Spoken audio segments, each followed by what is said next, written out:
ओम शांति। आज संडे है। संडे माना ब्राह्मणों के लिए क्या होता है? हाँ, नाश्ता भी हैवी होता है शरीर का, तो मन का भी नहीं। व्यर्थ को छुट्टी करनी है आज। तो आज जैसे कि अव्यक्त मूल्य चली ना, तो उसी अव्यक्त मूल्य की रिवीजन कराने के लिए हमारे बीच में पधारे हैं हमारे आदरणीय भ्राता डॉक्टर सचिन जी। करतल ध्वनि से हम आपका स्वागत करते हैं। आप पिछले 12 वर्षों से ज्ञान में चल रहे हैं और बाबा के हर बच्चे के अलौकिक जन्म की विधि भी अलग अलग होती है ना? सबसे अगर पूछेंगे आप कैसे आए ज्ञान में, तो हर एक की अपनी अपनी अलग अलग स्टोरी होगी। और डॉक्टर साहब ने कैसे जन्म लिया है? सीधा अव्यक्त मुरली सुनकर। डायमंड हॉल में पहली अव्यक्त मुरली सुनी और उनका अलौकिक जन्म हुआ आज से 12 वर्ष पहले। और इसीलिए उनको अव्यक्त मुरली की रिवीजन कराना बहुत अच्छा लगता है। पिछले कुछ महीनों से हमारे यहाँ जो रात्रि क्लास होती है वो हर संडे आप ही कराते हैं और वो उस दिन की अव्यक्त मूल्य की रिवीजन ही होती है। और वो अव्यक्त मूल्य की रिवीजन मतलब पूरी मुरली A to Z, एक भी सेंटेंस नहीं छूटेगा, लेकिन बावजूद उसके अनुभव भी बीच में होंगे। तो आप समझ सकते हैं आपको इस क्लास में कितना खजाना मिल सकता है। संडे के दिन बहुत खजाना लूटने का चांस होता है ना, क्योंकि बाकी सब कामों से छुट्टी। तो हमारे बीच में ऐसे बाबा के अनुभवी बच्चे, लाडले बच्चे आए हैं। 12 वर्षों से ज्ञान में चल रहे हैं और हमारे ग्लोबल हॉस्पिटल में ही सेवाएं दे रहे हैं एज ए फिजिशियन। और जहां तक मैं समझती हूँ हमारे ब्राह्मण परिवार के बीके भाई बहने यहाँ जो आते हैं या जो रहते हैं, अगर डॉक्टर के पास जाना है, ओ सचिन डॉक्टर के पास जाना, बहुत अच्छे डॉक्टर है। हाँ, तो बहुत दुआएं ऐसे भी कमा रहे हैं और क्लासेस करके भी कमा रहे हैं, और साथ साथ परमात्मा की तो दुआएं है ही है, क्योंकि उनसे ही जन्म लिया, उनकी मुरलियों से प्यार है। तो ऐसे डॉक्टर से अब हम सुनेंगे आज की मुरली का रिवीजन।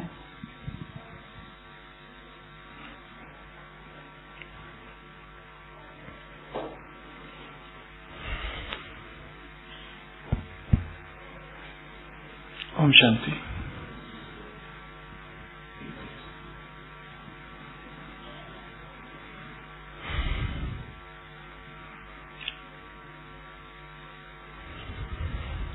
हर ब्राह्मण आत्मा एक बहुत ही अद्भुत तरीके से जन्म लेती है। हर एक की अपनी एक जीवन कहानी है। जो भी आत्माएं भगवान के पास आती है, वह आत्मा जरूर अपने साथ बहुत सारी विशेषताएं साथ लेकर आती है। जैसे आज की मुरली में बाबा ने कहा कि तुम सबको किसने चुना है ना? आज की मुरली में कहाँ पर है? पार्टियों से मुलाकात में तुम सबको किसने चुना? स्वयं भगवान ने चुना। इस संसार में असंख्य आत्माएं थी, परंतु उन असंख्य आत्माओं में से उसने हम श्रेष्ठ आत्माओं को चुना। इसलिए हमको क्या होना चाहिए? क्या कहा आज बाबा ने? नशा होना चाहिए। क्या अनुभव करते हो कि अतीन्द्रिय सुख? अगर पूछना है तो केवल हमसे पूछो। क्यों? क्योंकि किसको पाया है हमने? उसको पाया है जिसे पाने के लिए भक्त आत्माएं तड़प रही है। हमने उसे पाया है जिसे पाने के लिए सन्यासी तपस्या कर रहे हैं, भटक रहे हैं, और हमने उसे सहज पा लिया। जिसे कोई नहीं जानता संसार में, उसे हमने जान लिया। जिसे आज तक कोई पा ना सका, उसे हमने पा लिया। तो बाबा ने कहा, ये पा लिया का गीत सदा बजता रहे, सदा हृदय गुनगुनाता रहे। तो जो कुछ हमने देखा और जो कुछ हमने पाया इस संसार में, आज तक किसी ने नहीं पाया। हम श्रेष्ठ आत्माओं का चुनाव स्वयं किसने किया है? स्वयं परमात्मा ने किया है। अब मुझे ये बताओ कि हमें उसने क्यों चुना है?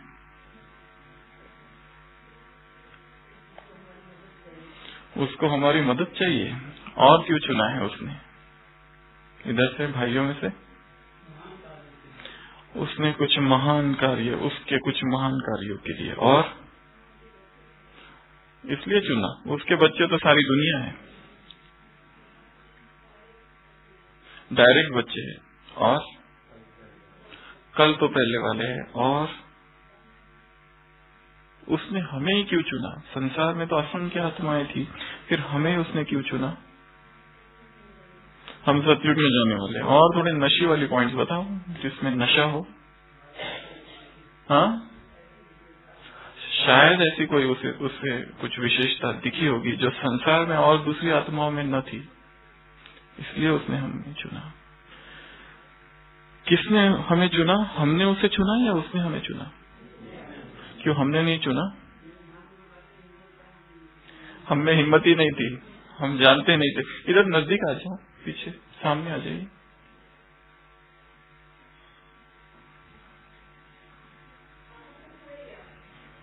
सब नजदीक आ जाइए। बाइबल में एक वाक्य है जहां जीसस क्राइस्ट अपने शिष्यों को कहता है, you have not chosen me, I have chosen you.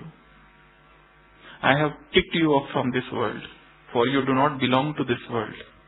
तुम इस संसार के लिए नहीं हो, तुम मेरे लिए हो।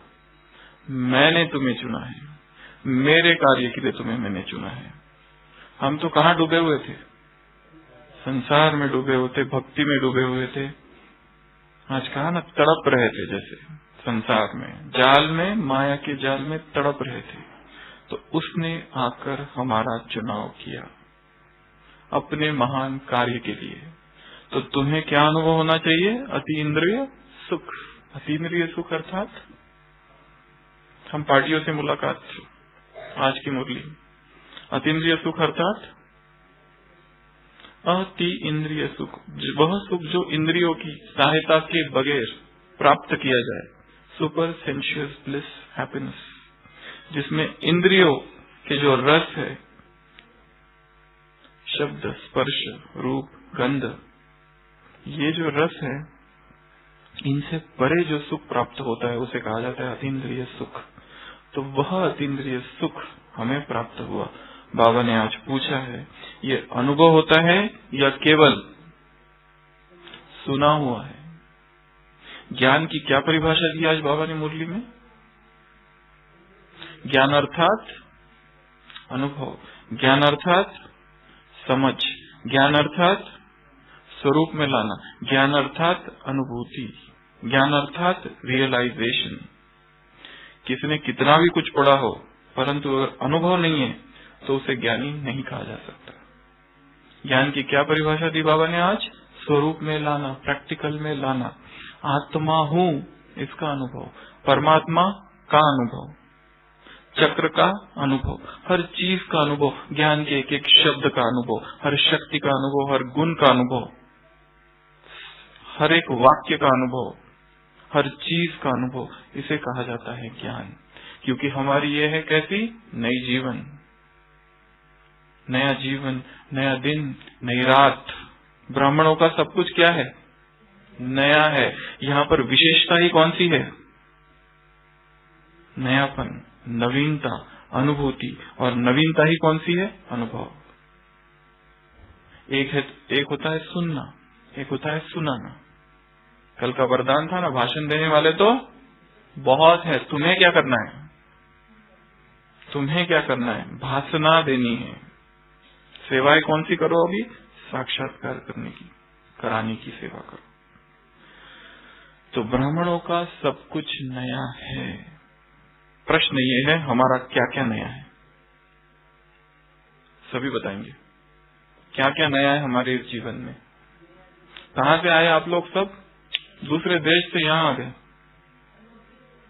अलौकिक जन्म है, तो हमारा जन्म नया है। और क्या नया है बताइए सब। परिवार नया, आज की मुरली में बोला है बाबा ने, नया जन्म, नया परिवार और नया जीवन और नया दिन और नई रात और नई पढ़ाई और नया युग, नई दुनिया और क्या नया है कि वही पुराना है? नया अनुभव और ज्ञान भी नया है, नए कर्म, विशेष कर्म, श्रेष्ठ कर्म, महान कर्म और क्या नया है? नया संसार। संसार ही बदल गया है। पहले हमारा संसार क्या था और अब हमारा संसार क्या है? अब ये नया संसार है। कौन सा संसार? ये परमात्मा प्रेम का संसार है, प्रभु परिवार है ये। और क्या नया है? ये युग ही नया है, सारा युग के युग नया है। और क्या नया है?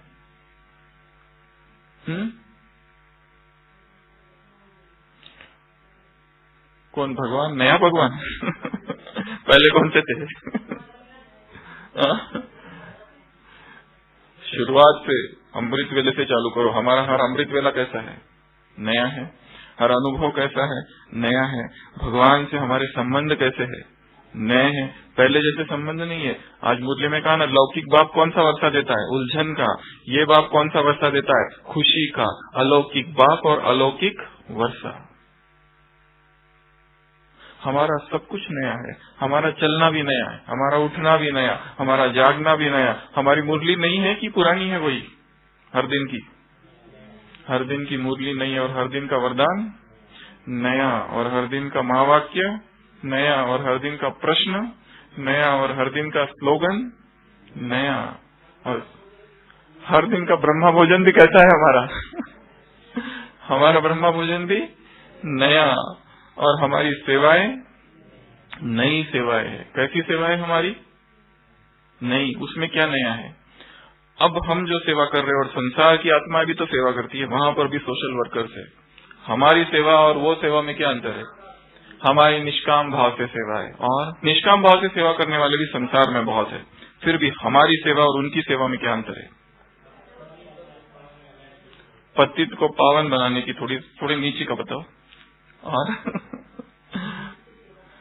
मनसा, हमारी तन मन धन, मनसा वाचा कर्मणा।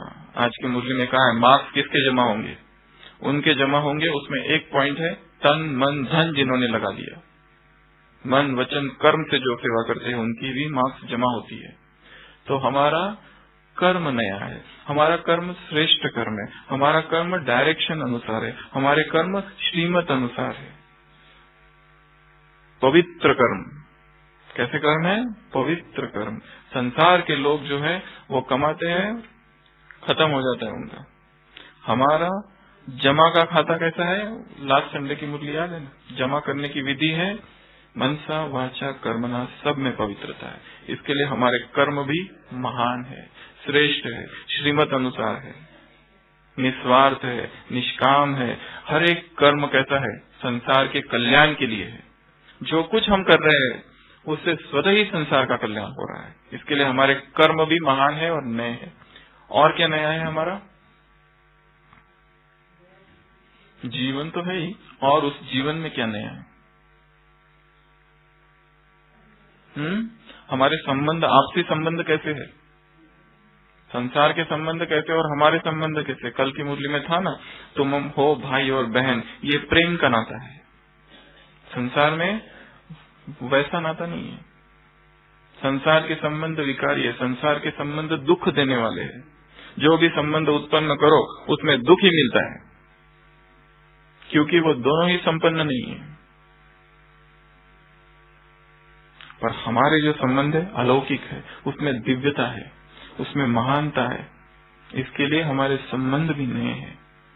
तो बाबा ने कहा, ज्ञान अर्थात भक्ति में अब तक तुमने जो किया वो यहाँ भी करना, तो क्या बड़ी बात। इसके लिए हम अभी जो कर रहे हैं, हमारे इस ज्ञान की विशेषता है अनुभव। ज्ञान सुन लिया, समझ लिया, इतना पर्याप्त नहीं है, आगे बढ़ना है। अनुभव, किस चीज का अनुभव? अतीन्द्रिय सुख का अनुभव। किस चीज का अनुभव? देही अभिमानी स्थिति का अनुभव। किस चीज का अनुभव? आत्मा देह से अलग है, आत्मा की पृथकता, भिन्नता, इसका अनुभव, आत्मा में स्थित होने का अनुभव, परमात्मा प्रेम का अनुभव, ईश्वरीय प्रेम का अनुभव, वो अनुभव अभी करना है। मनुष्य से बहुत प्यार कर लिया, सतयुग में मनुष्य से प्यार किया, मनुष्य से सीखा, द्वापर कलयुग में भी वही किया। अब समय है परमात्मा से प्रेम करने का, परमात्मा से सारे खजाने ले लेने का। इसके लिए इस ज्ञान की विशेषता क्या है? इस ज्ञान की विशेषता कहो, इस ज्ञान की महानता कहो, इस ज्ञान की नवीनता कहो, अनुभव। तो लक्ष्य रखना है अनुभवी बनने का, हर चीज का अनुभव। मधुबन का अनुभव, मधुबन का अनुभव क्या है? अलौकिक। यहाँ योग लगाना नहीं पड़ता, स्वतः ही लग जाता है। तो ये जो अनुभव है, इसको हृदय की डिब्बी में उसको अच्छे से संजो के रखना है, स्टोर रखना है, क्योंकि ये अनुभव ही काम आएगा। बाबा ने कहा है ना, उदास हो जाओ तो क्या हो जाए, क्या करो, कहाँ जाओ? अगर शक्तिशाली बनने का आवश्यकता हो तो कहाँ चले जाओ? शांति स्तंभ में। तो शांति स्तंभ में जाना और शक्ति का अनुभव करना। व्यर्थ संकल्प तेज चले तो कहाँ चले जाना? हिस्ट्री हॉल में। हिस्ट्री हॉल का अपना अनुभव है। बाप समान बनने का दृढ़ संकल्प हो तो कहाँ चले जाना? बाबा के कमरे में। और व्यर्थ और उदास हो जाओ तो रूरियान करने बाबा की कुटिया में। चार धाम, चारों धामों का अपना अपना महत्व और अपना अपना अनुभव। वहां पर बैठकर स्वयं को देह से अलग कर आत्मा उड़ चले ऊपर और वह दिव्यता का अनुभव करे, उस श्रेष्ठता का अनुभव करे। वो होगा मधुबन का अनुभव। यहाँ का जो आंगन है उसमें जो पवित्र वाइब्रेशंस है उनको अपने साथ ले जाना जाते समय, वह अनुभव 1 साल जन्म जन्मांतर काम आएगी। तो इस स्थान को साधारण स्थान नहीं समझना। जहाँ हम अभी बैठे हैं, ये मुरली भी कहाँ चली थी 34 साल पहले? यही हॉल में, इसी हॉल में। बाबा क्या कह रहे हैं कि बाबा किसको देख रहे हैं? जो सम्मुख है उनको लकी सितारों के रूप में देख रहे हैं, और जो दूर है, जो नीचे बैठे हैं, हिस्ट्री हॉल में बैठे थे कुछ लोग, उनको बाबा कह रहे हैं अथक सेवाधारी। आज की मुरली में देश मधुबन निवासी भी बैठे और विदेशी भी बैठे, उनके लिए क्या कहा बाबा ने? अभिलाषी है, चात्रक बनकर सुन रहे हैं, बड़े प्रेम से मुरली सुन रहे हैं। चात्रक बनकर मुरली सुनने के अभिलाषी है, याद प्यार में आज की मुरली से। और जो यहाँ है ही नहीं उनको याद कर रहा है बाबा। मुरली की शुरुआत आज की क्या कहा? जो शरीर से दूर है परंतु नजदीक किस आधार से है? दिल की लगन से दिलाराम के पास है। दिल की लगन से दिलाराम सम्मुख देख रहे हैं। लगन उनकी दिल की है। दिलरुबा बच्चों को मिलने आए हैं। कौन मिलने आया है? दिल वाला बाप मिलने आया है। कौन मिलने आया है? दिलाराम बाप मिलने आया है। तो कितनी सुंदर बात है कि हम अभी जहाँ बैठे हैं ये कोई साधारण स्थान नहीं है। कई सालों तक बाबा यहाँ आए, कई सालों तक यहाँ रोज यहाँ के वाइब्रेशंस कैसे है? अति शक्तिशाली।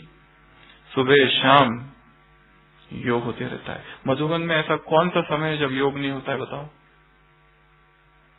चारों धाम दिन भर में तो कोई ना कोई बैठा ही रहता है, रात में सिक्योरिटी वाले, हर समय।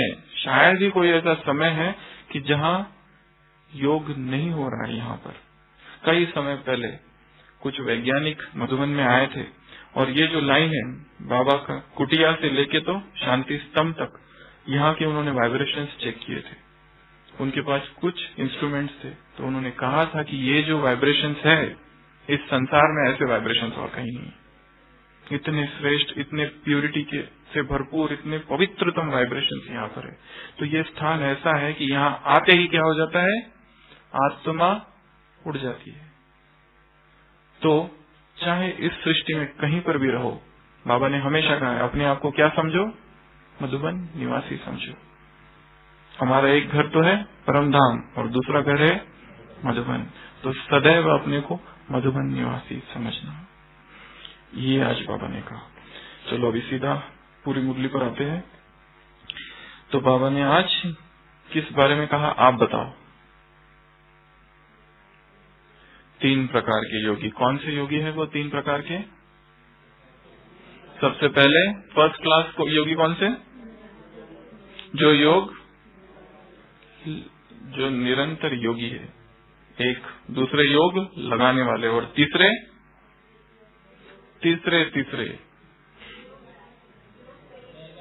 जो मेहनत करते हैं, मेहनत से विघ्न को मिटाते हैं, हटाते हैं। और तो ये 3 प्रकार के योगी है।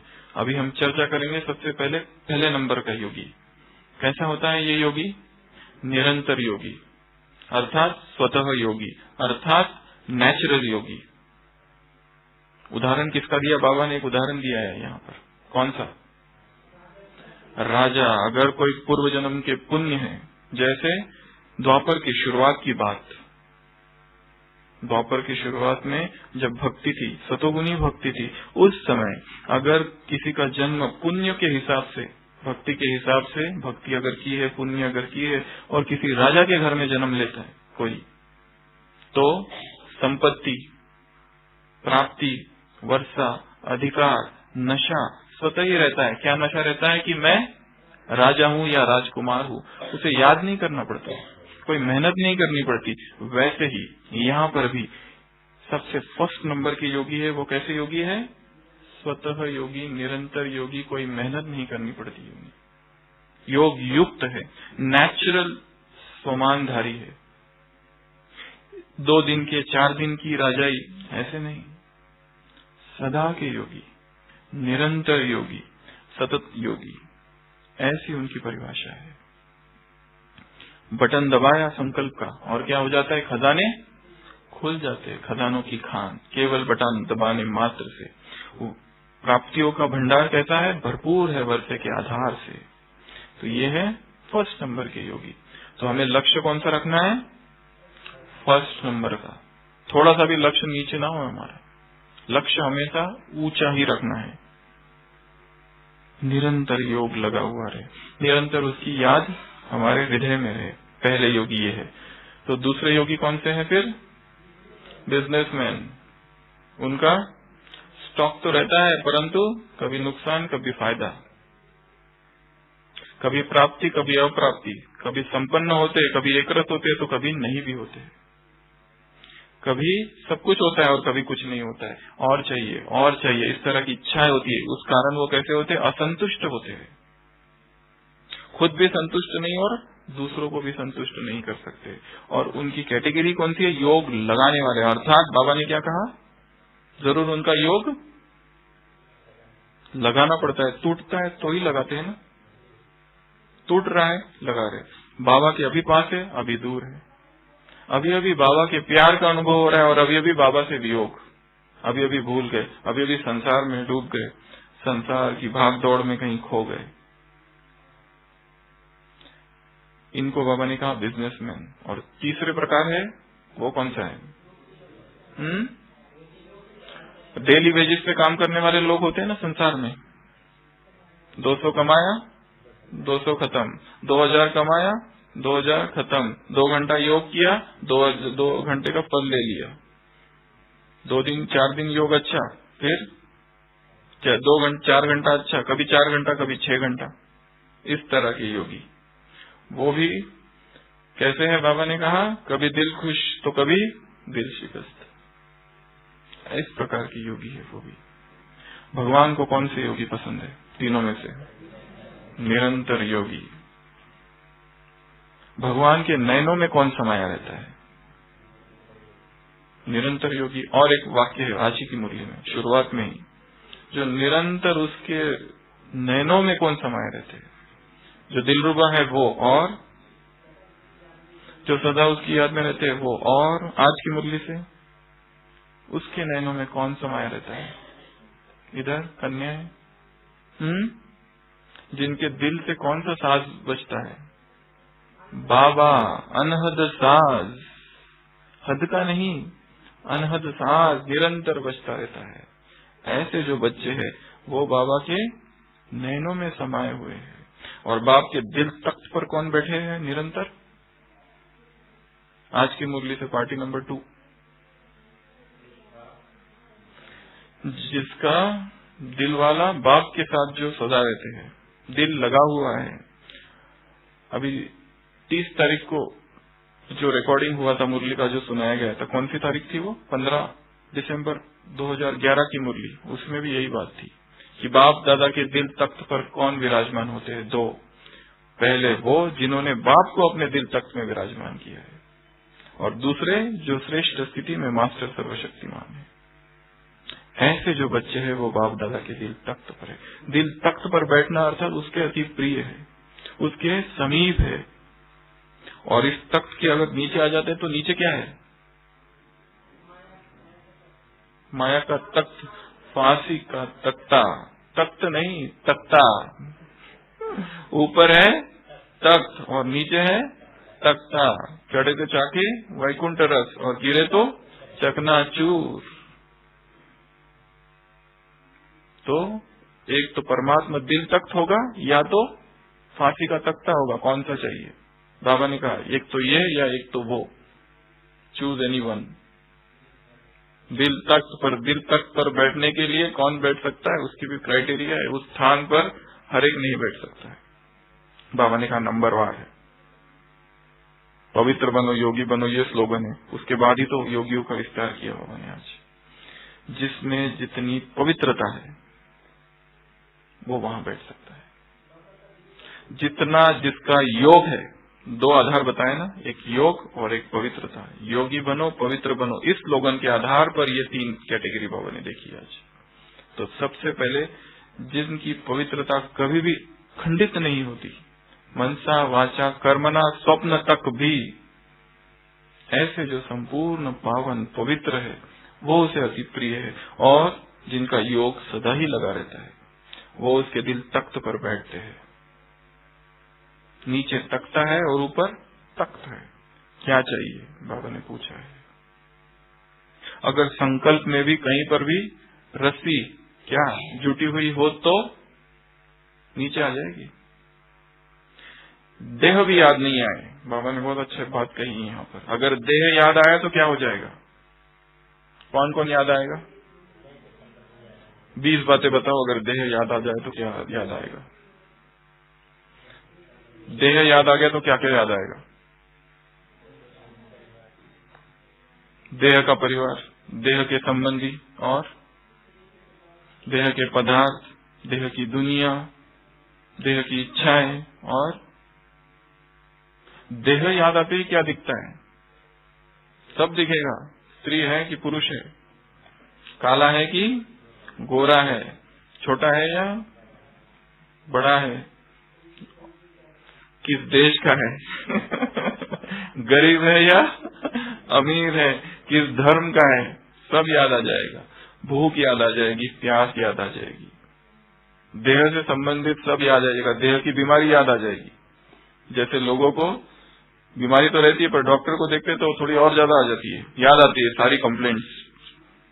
देखते नहीं है तो कम याद आती है, देखते ही और ज्यादा याद आता है। ये भी हो रहा है, वो भी हो रहा है, ये भी हो रहा है, वो भी हो रहा है।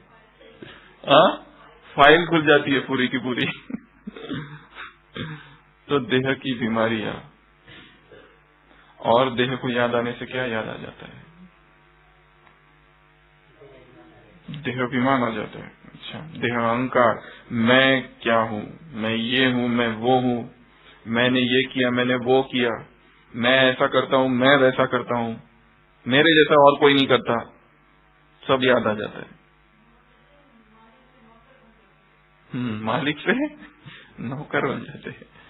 तो देह को याद, देह की स्मृति ऐसी है कि नीचे याद आ जाती है। देह याद आते ही देह का संसार याद आ जाता है। अब ये बताओ, जब देह को भूलते हैं तो क्या याद आता है?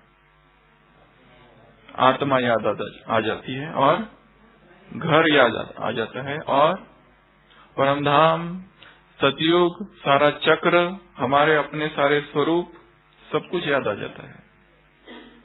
संगम युग कहाँ खड़े हैं, संगम युग की प्राप्तियां, संगम युग का वर्षा, संगम युग का प्रारब्ध, सब कुछ याद आ जाता है। जैसे ही हमें शरीर भूलता है, अतीन्द्रिय सुख, जैसे ही आत्मा शरीर से अलग होती है, उसमें पावर भरना चालू हो जाती है। अशरीरी अवस्था शक्तिशाली अवस्था है। क्यों? क्योंकि शरीर से डिटैच्ड है। जैसे आत्मा शरीर से अलग होने का अनुभव करती है, उसमें शक्ति आ जाती है। तो अनुभव इस चीज का करना है। तो हम बात कर रहे थे 3 प्रकार के योगी, फिर बाबा ने उसमें और विस्तार किया नीचे। जो तीसरे प्रकार के योगी है वो कैसे, हमने कहा कमाया और खाया और खत्म, नौकरी कर रहे हैं। तो नौकरी करने वाले, बिजनेस वाले, और तीसरे राजा। बाबा ने वहां प्रश्न पूछा है, बच्चे किसके हो तुम? राजा के बच्चे और नौकरी शोभता है क्या? क्या बोला बाबा ने? शोभता है? भगवान के बच्चे, पा लिया तुम्हारा गीत है, पाना है, पाना है, ये अधिकार के बोल नहीं है। तुम्हें तुम्हारे गीत बदलने पड़ेंगे फिर, अगर पाना है, पाना है। कौन से गीत है हमारे पाने वाले? पाना था तो पा लिया, गीत कौन से है हमारे? और तुम्हें पाके हमने जहां पा लिया, इस गीत को अभी चेंज करो तो फिर तुम्हें पाएंगे तो जहान पाएंगे। उल्टा करना पड़ेगा कि प्यार हमने जो पाया है, कि हमने प्यार जो पाया है दुनिया पा नहीं सकती। इस गीत को क्या कर दो, फिर बदली कर दो। पाने वाले हमारे बहुत सारे गीत हैं। तो बाबा कह रहे हैं, पा लिया यह नशा हो। जब पा लिया तो वहां खोज खत्म होती है, फिर भटकना बंद होता है, फिर उलझन समाप्त होती है। तो पा लिया, इस बात का अनुभव करना है कि हमने उसे पा लिया जिसे पाने के बाद और इस संसार में कुछ पाना शेष नहीं रहता। ये जो वाक्य है, इसको गहराई में अपने अंतर मन में, अर्धचेतन मन, सबकॉन्शियस माइंड में इसको जाने दो कि हमने जो पाया है सर्वश्रेष्ठ है संसार में, इससे बड़ा और कुछ नहीं है संसार में।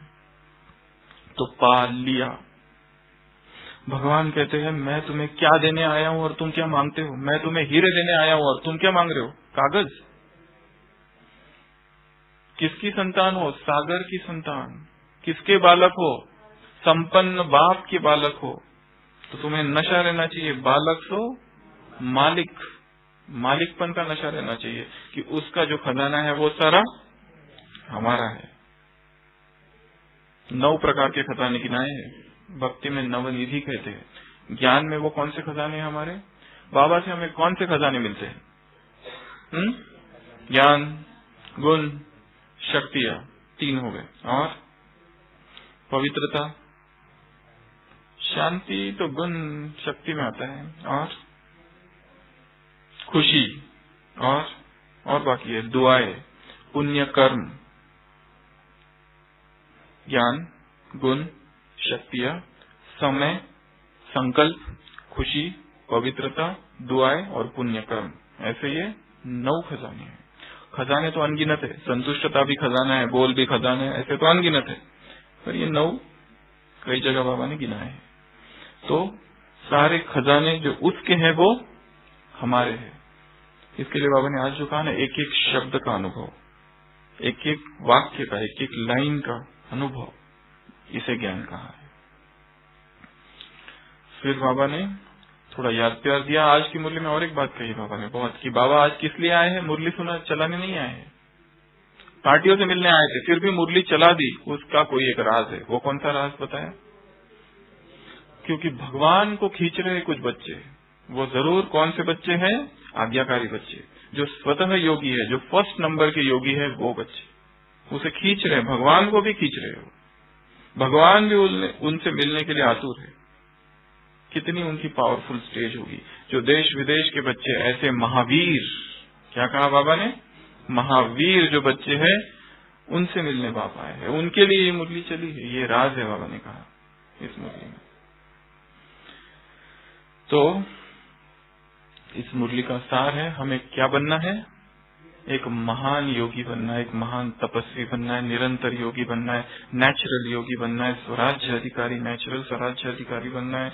ऐसा योगी बनना है कि जिसका योग निरंतर लगा ही हुआ हो, खजाने बस बटन दबाए सिम सिम खुल जाए और सारे खजाने सामने।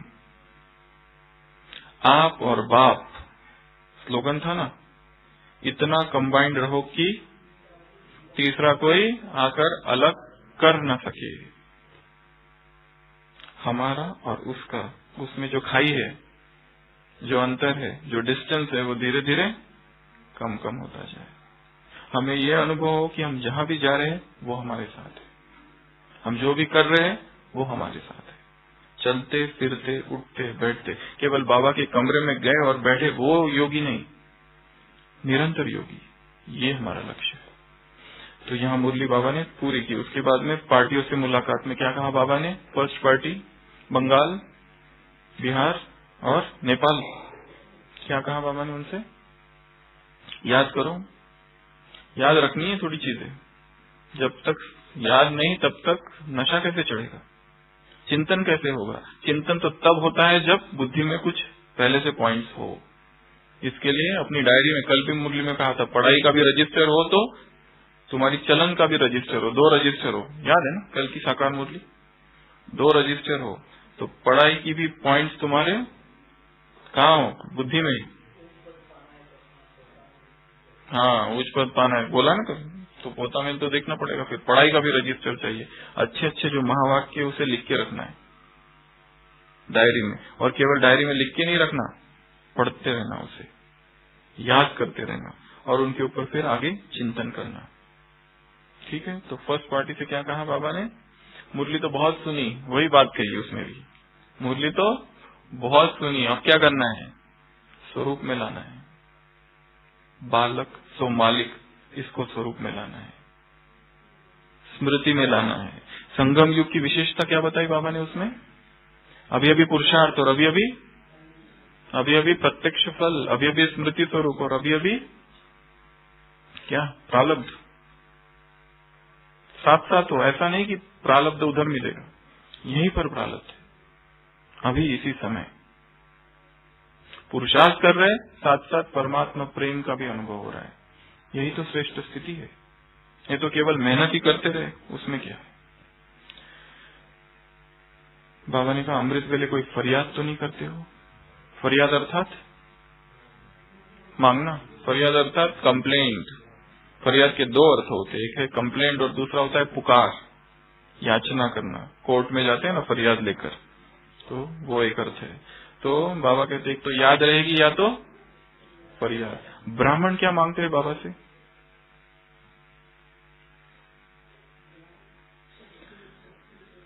शक्ति चाहिए। और क्या मांगते हैं? बहुत कुछ मांगते हैं ब्राह्मण भी। वैसे तो मांगना नहीं चाहिए, परंतु मांगते हैं बाबा से। क्या मांगते हैं? शांति दे दो, हमारा फलाना फलाना भी ज्ञान में चल जाए, बाबा से कहते हैं। और क्या कहते हैं?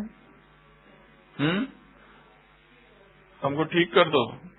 अरे आप भक्तों को ठीक करने वाले हो और आप ही भगवान को मांग रहे हो, तो क्या कैसे बाबा फिर से कहेगा? शोभता है ये?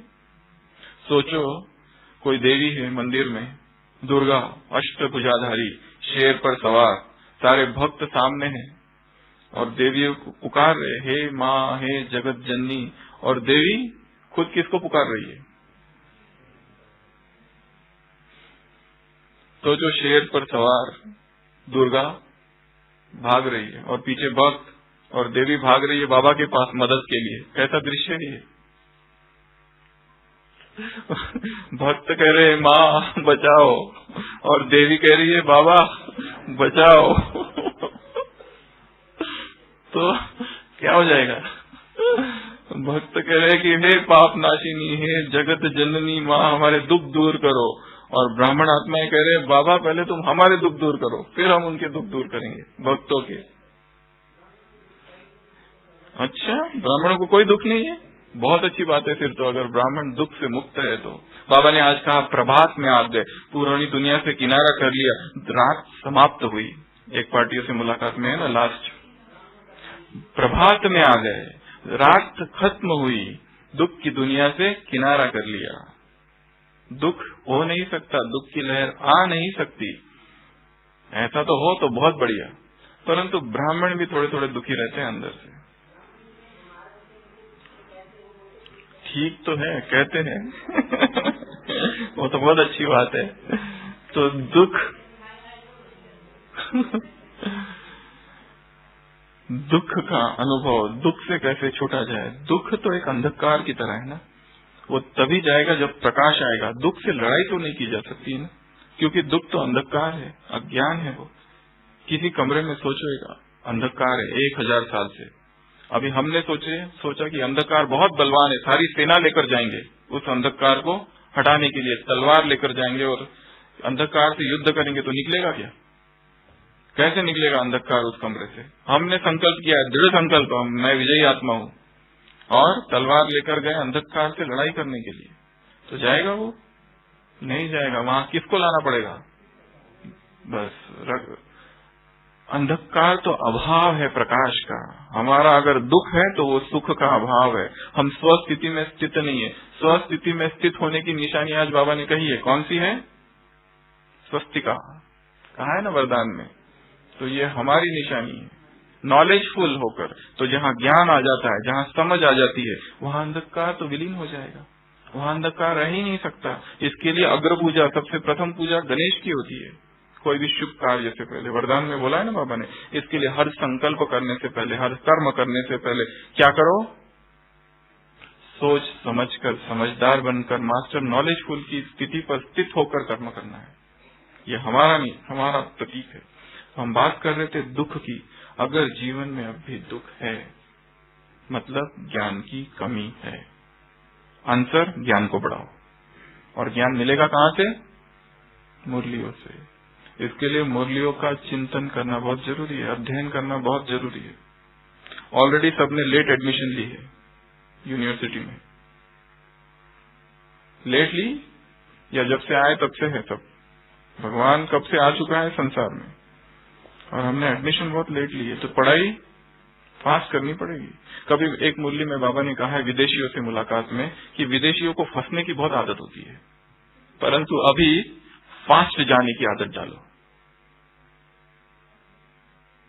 तीव्र पुरुषार्थी। पहले ही तो कहाँ कहाँ रहकर भगवान को पहचान लिया। डबल पर्दा क्रॉस कर आए हैं बाबा ने एक मुरली में कहा है। पहला पर्दा धर्म का पर्दा, जाति का पर्दा, रस्म का पर्दा, परंपराओं का पर्दा, लोकलाज का पर्दा, और दूसरा पर्दा साधारण तन का पर्दा। भगवान जो साधारण तन में आया था उसको पहचान लिया। तो ये दो पर्दे को तुमने क्रॉस किया है और भगवान के पास आए हो। तो उसके पास आए हैं तो वो करो जो वो चाहता है। अगर उसके पास आकर भी अगर हम नौकरी रह गए, वो क्या कह रहा है कि मैं तुम्हारे लिए क्या लाया हूँ? तुमको ताज तख्त और तिलक की जागीर देने आया हूँ, और तुम क्या मांग रहे हो मुझसे? मैं तुम्हें खजाने देने आया हूँ और तुम 1 किलो 2 किलो मांग रहे हो। मैं हीरे देने आया हूँ, तुम कागज मांगते हो। उसके लिए कागज ही है नहीं है, और क्या है? मैं तुम्हें सब कुछ देने आया हूँ, पर तुम मांग क्या रहे हो? तुम इसके लिए शोभता है? पूछा ना बाबा ने। तो हम बात कर रहे थे याद और फरियाद की। फरियाद अर्थात कंप्लेंट। एक गुरुकुल था, जिस गुरुकुल में एक नियम था, जो भी विद्यार्थी वहां सीखने आता था वो 10 साल में केवल 2 ही शब्द बोल सकता था। बाकी मौन की विद्यालय थी वो, पुराने जमाने की, कोई बुद्धिस्टिक बौद्धियों की। तो वहां पर एक नया शिष्य आया, 10 साल तक मौन, 10 साल तक उसे अवसर दिया गया बोलने का, केवल 2 ही शब्द। तो उसने क्या कहा? खाना गंदा, ये शब्द बोले। 10 साल के बाद 10 साल रहा, शिक्षा ली, मौन में सब कुछ, एक बार बोलने का 2 ही शब्द कहा, खाना गंदा। फिर 10 साल और गुजर गए, उसके बाद में आया, फिर कहा कि बिस्तर कठोर, 2 ही शब्द बोलने थे। तीसरी बार फिर आया और 10 साल के बाद, 30 साल का पूरा अवधि था, अब जाने का समय था। उसने कहा नहीं हो सकता, नहीं होता, इतना ही नहीं होता। तो उसने गुरु ने कहा ठीक है, और वो चला गया। गुरु ने अंदर में सोचा कि जिस व्यक्ति को 10 साल में केवल एक ही बार बोलने का अवसर मिलता है, वहां पर भी वो क्या करता है? कंप्लेन। ये ज्ञान लेने का अधिकारी नहीं है, इसके लिए इसको जाने दो। सोचो हमारे पास अगर कोई आ जाए, बार बार कंप्लेंट लेकर आता है, इसने ये किया, इसने वो किया, ये ऐसा होता है, तो एक दो बार तो ठीक लगेगा, फिर अच्छा लगेगा। तो भगवान के पास हम अगर बार बार कंप्लेंट लेकर ही जाए, फरियाद लेकर, तो उसको कैसे लगेगा? तो याद है या तो फरियाद है, फरियाद है तो याद नहीं, दोनों एक साथ नहीं हो सकते। कई आत्माओं की आदत होती है कंप्लेन करने की हर बात में, जहां पर भी जाएंगे कंप्लेन, ये कमरा अच्छा नहीं है, ये सेंटर अच्छा नहीं है, ये बहन अच्छी नहीं है, ये जॉब अच्छा नहीं है, ये लोग अच्छे नहीं है, इनका स्वभाव अच्छा नहीं है। अच्छा नहीं है तो तुम अच्छे हो जाओ, तो वो भी अच्छे हो जाएंगे। कभी मुरली में बाबा ने कहा, ना तो स्थान बदलेगा, ना व्यक्ति बदलेंगे, ना परिस्थिति बदलेगी, तुम्हें बदलना है। क्या कहा था? ना तो स्थान बदलेगा, ये स्थान अच्छा नहीं है, ये सेंटर अच्छा नहीं है, ये जगह अच्छी नहीं है, ना स्थान बदलेगा, ना ही व्यक्ति बदलेंगे जो आसपास तुम्हारे साथ है, तुम्हारे घर में है, परिवार में है, डिपार्टमेंट में है, ना व्यक्ति बदलेंगे, और जो परिस्थिति है वो भी नहीं बदलेगी, और विकराल परिस्थिति आएगी। किसे बदलना है? तुम्हें ही बदलना है, तुम्हें अपना दृष्टिकोण ही बदलना है, तो सब बदल जाएगा, सृष्टि बदल जाएगी तुम्हारी। इसके लिए आज से इस मुरली से एक जो लेसन सीखना है, नो कंप्लेंट्स। जो भी प्राप्त हो गया उसमें संतुष्ट रहना। और कंप्लेंट कर करके भी हमको क्या मिलता है? कुछ नहीं मिलता है। कई देखे गए हैं, कई सारे भाई जो यज्ञ में आए, पहले एक डिपार्टमेंट में गए, वहां देखा कि यहाँ का शेड्यूल अच्छा नहीं है, योग करने को टाइम नहीं मिलता है, चलो चेंज कर दो, उसको चेंज कर दिया, दूसरा डिपार्टमेंट में भेजो। दूसरे डिपार्टमेंट में यहाँ के लोग अच्छे नहीं है, सहयोगी साथी योगी नहीं है, कुछ और करते हैं योग के सिवा, चलो ये डिपार्टमेंट चेंज। तीसरा डिपार्टमेंट में गया, ये इंचार्ज ठीक नहीं है, चलो चौथे डिपार्टमेंट में भेजा। चौथे डिपार्टमेंट में और कोई यहाँ का और दूसरी समस्या। ऐसे जो थे अभी घर पे है, कंप्लेंट्स, हर बात की कंप्लेंट, हर बात की कंप्लेंट। तो जहाँ फरियाद है वहाँ याद नहीं है। नंबर 1 योगी अर्थात सदा याद में रहने वाले, फरियाद में नहीं। और बाबा ने और एक चीज याद की कही, याद अर्थात फुल स्टॉप, फरियाद अर्थात क्वेश्चन मार्क। ऐसा क्यों, वैसा क्यों, इसने ये क्यों किया, उसने वो क्यों किया, क्वेश्चंस पे क्वेश्चंस, क्वेश्चंस पे क्वेश्चंस आते हैं उसमें। हमने बाबा को बताया, फिर भी बाबा ने मदद क्यों नहीं की? हम बाबा से मिलने आए पर बाबा आया ही नहीं, क्वेश्चन मार्क्स।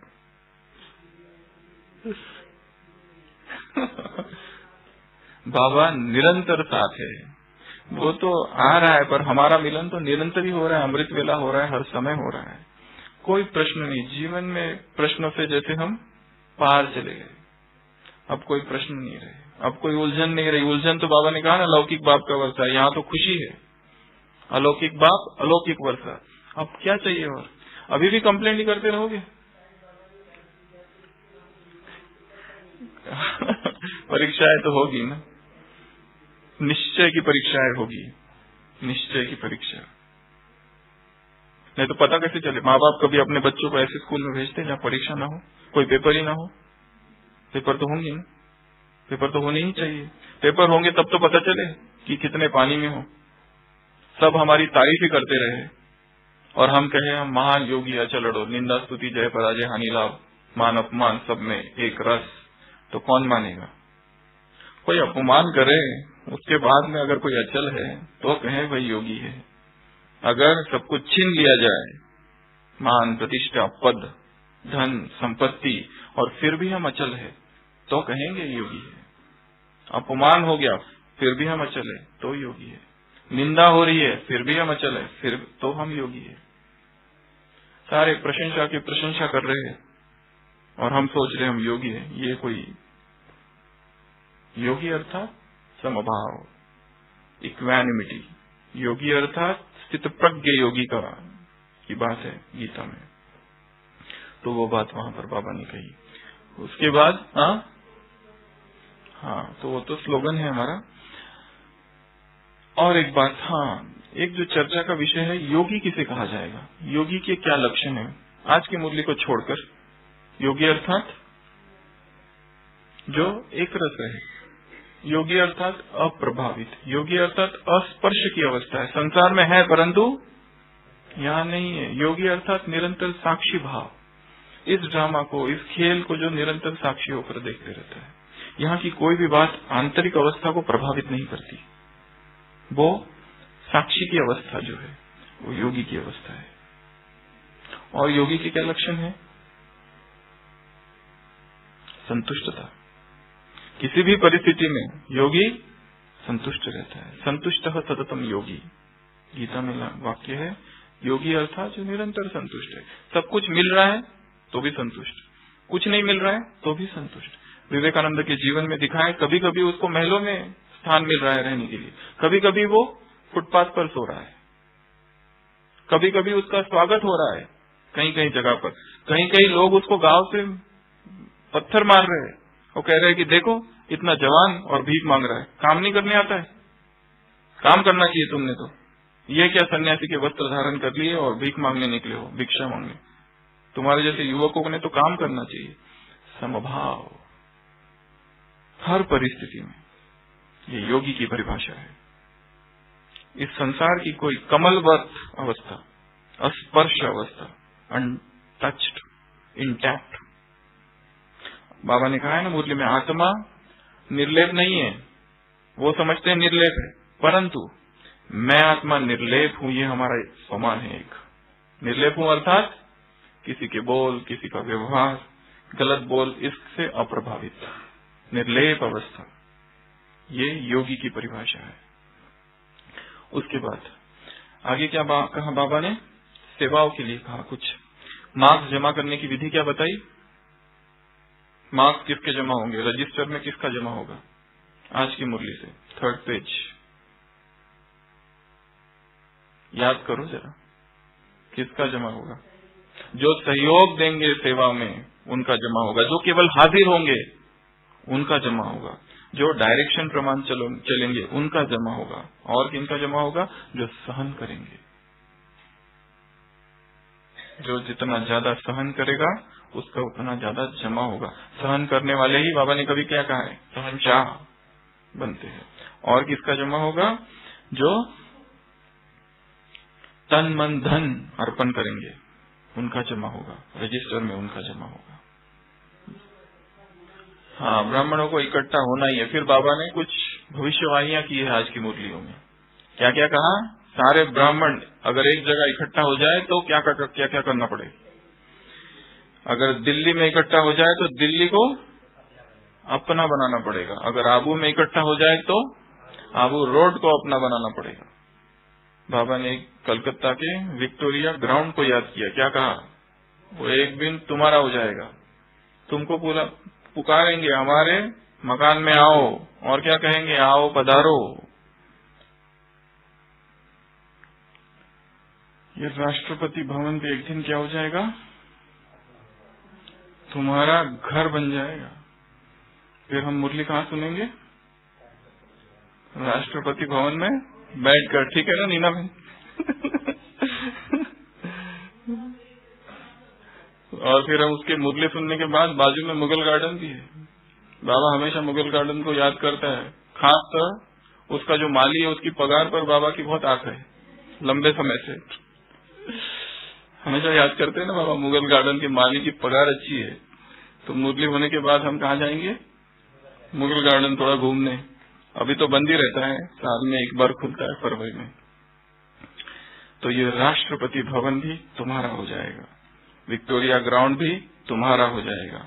सब तुमको बुलाएंगे कि आओ, और लोग भी बलिहार जाएंगे, देखेंगे कि अव्यक्त ब्रह्मा हो गया। उसके बाद बाकी संस्थाएं तो टूटती है और ये संस्था बढ़ रही है। आज तक जितनी संस्थाएं आध्यात्मिक, कैसी संस्थाएं, वो जैसे ही उनका जो फाउंडर है, संस्थापक, वो जैसे ही जाता है वो संस्था नीचे आने लगती है ज्यादातर। भगवान। और ये संस्था ऐसी है कि हमारी जब विदेश सेवा कब चालू हुई? बाबा अव्यक्त होने के बाद 69 और 74 से विदेश सेवा चालू हुई। कितनी अद्भुत बात है।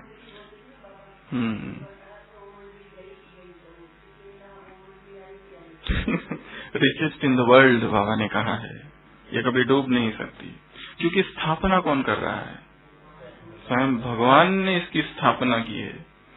इसका भी निश्चय बहुत बड़ी चीज है। निश्चय के पेपर आएंगे, निश्चय की परीक्षा होगी कि ये संस्था कौन चला रहा है। किसी मनुष्य के द्वारा नहीं चल रहा है।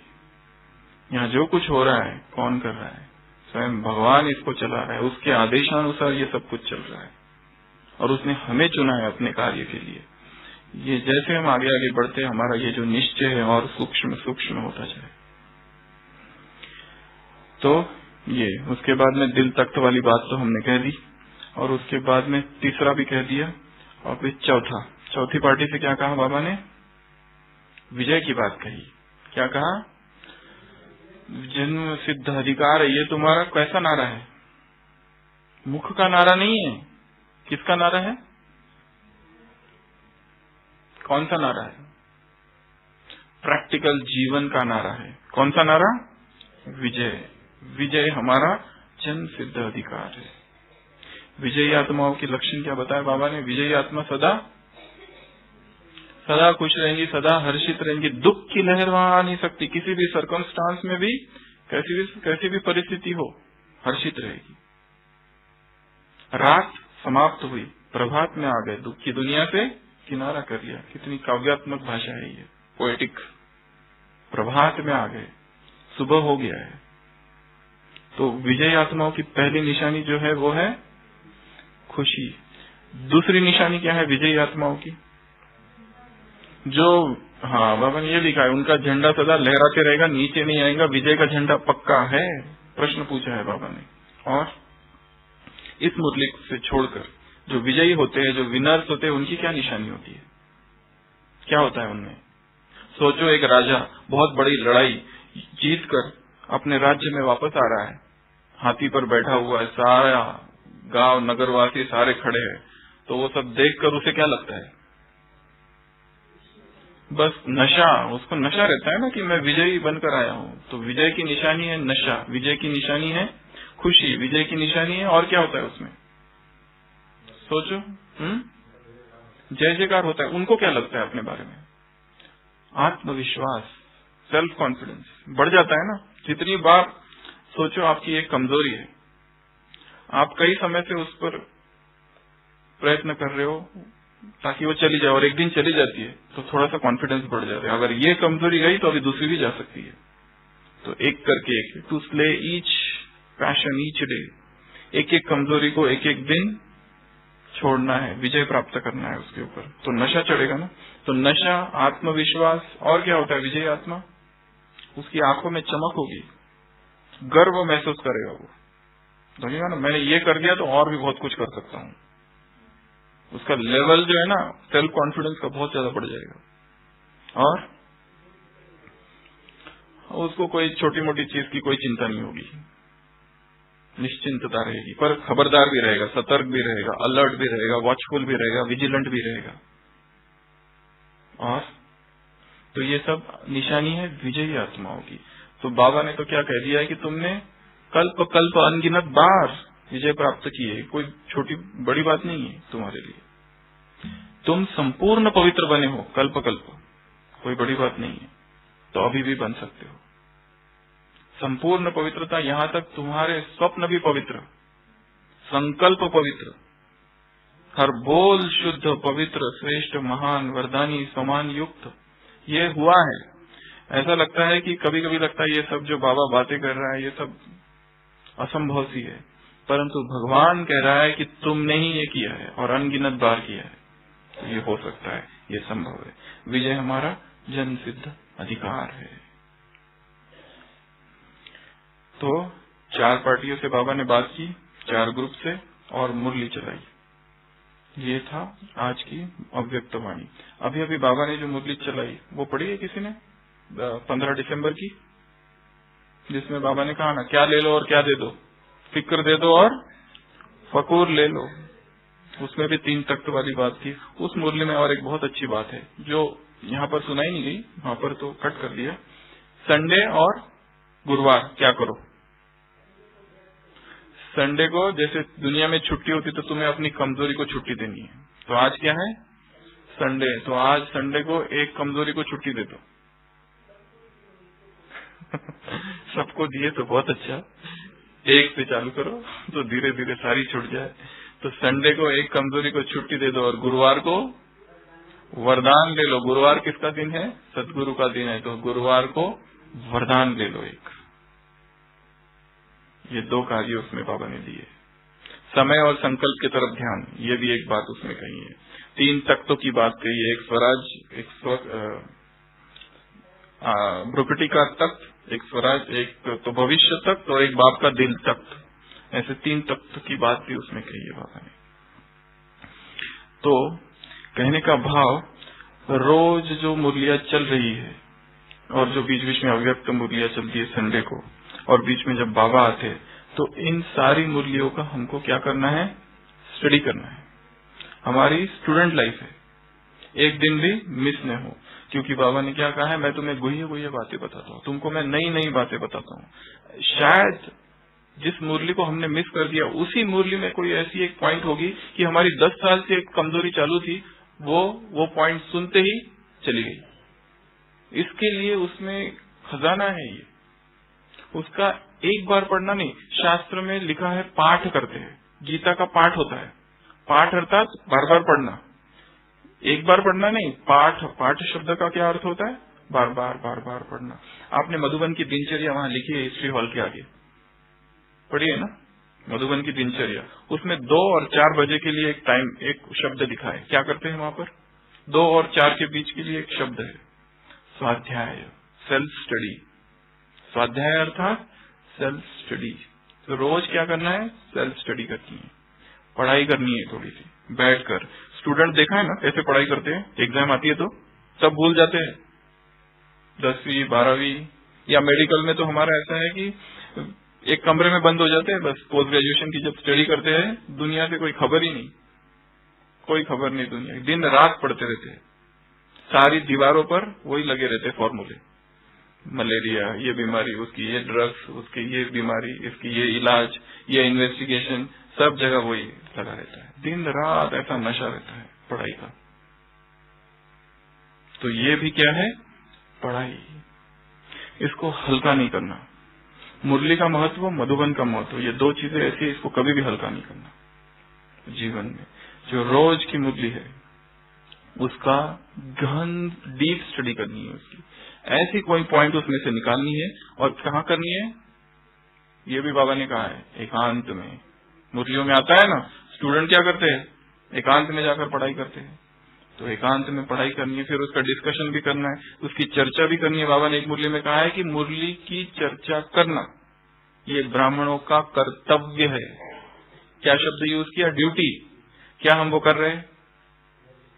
हम बाकी चर्चा सारी दुनिया भर की कर रहे हैं एक दूसरे के साथ, पर मुरली की चर्चा कर रहे हैं। एक दूसरे से मिलते हैं तो क्या ये पूछते हो कि आज का वरदान क्या था? कितने पूछते हैं? बहुत कम। आज का वरदान क्या था? केवल वरदान, ऊपर की लाइन नहीं, अंदर का विश्लेषण क्या था, आज का स्लोगन क्या था, उस पर क्या हमारा चिंतन चला। बहुत डीप है हर चीज यहाँ पर। और वो जितना हम चर्चा करेंगे तो ही बुद्धि में रहेगी। अभी कोई भी क्लास सुनने जाते हैं तो क्या कहते हैं? बहुत अच्छी क्लास थी। दादी जानकी का क्लास सुनने गए, कैसी क्लास थी? बहुत बढ़िया क्लास थी। अरे तुम क्यों नहीं आए? आना चाहिए था। अच्छा क्या था? वो मत पूछो, बस था क्या वो मत पूछना, पर बहुत बढ़िया थी, तुमको आना चाहिए था, बहुत मिस किया तुमने। कहाँ थे? ऐसे करते हैं ना, पर क्यों नहीं? अभी दादी का कोई भी क्लास देखो, उसमें 2-3 दिन पहले मुरली के बीच की कोई एक लाइन दादी बोल देती है। 2-3 दिन पहले की मुरली की बीच की कोई एक लाइन कैसे वहां से उठाया और कैसे समय पर उसको याद कर कर बोल देना, ये बहुत ऊंची अवस्था है। बुद्धि कैसी हो गई है? बाबा क्या कहते हैं? ये ज्ञान कहाँ ठहरता है? क्या चाहिए? बुद्धि, सोने का बर्तन। तो सोने का बर्तन तो तभी होगा जब वो शुद्ध होगा, जब वो पवित्र होगा। जो परचिंतन, परदर्शन, व्यर्थ की बातें, यहाँ वहां की बातें, इसकी बातें, उसकी बातें, वो क्या कर रहा है, ये क्या कर रहा है, तुम्हें क्या करना है? बाइबल में उदाहरण आता है कि जीसस क्राइस्ट जो 3 दिन के बाद फिर से आ जाता है, रिजरेक्शन जिसको कहते हैं, और उसका एक शिष्य रहता है, वो उसको पीटर पूछता है अपने बारे में कि मेरा आपसे प्यार है, मेरा आपका भी मेरे से प्यार है। और फिर वो पूछता है ये जो जॉन है इसके बारे में आप क्या सोचते हो?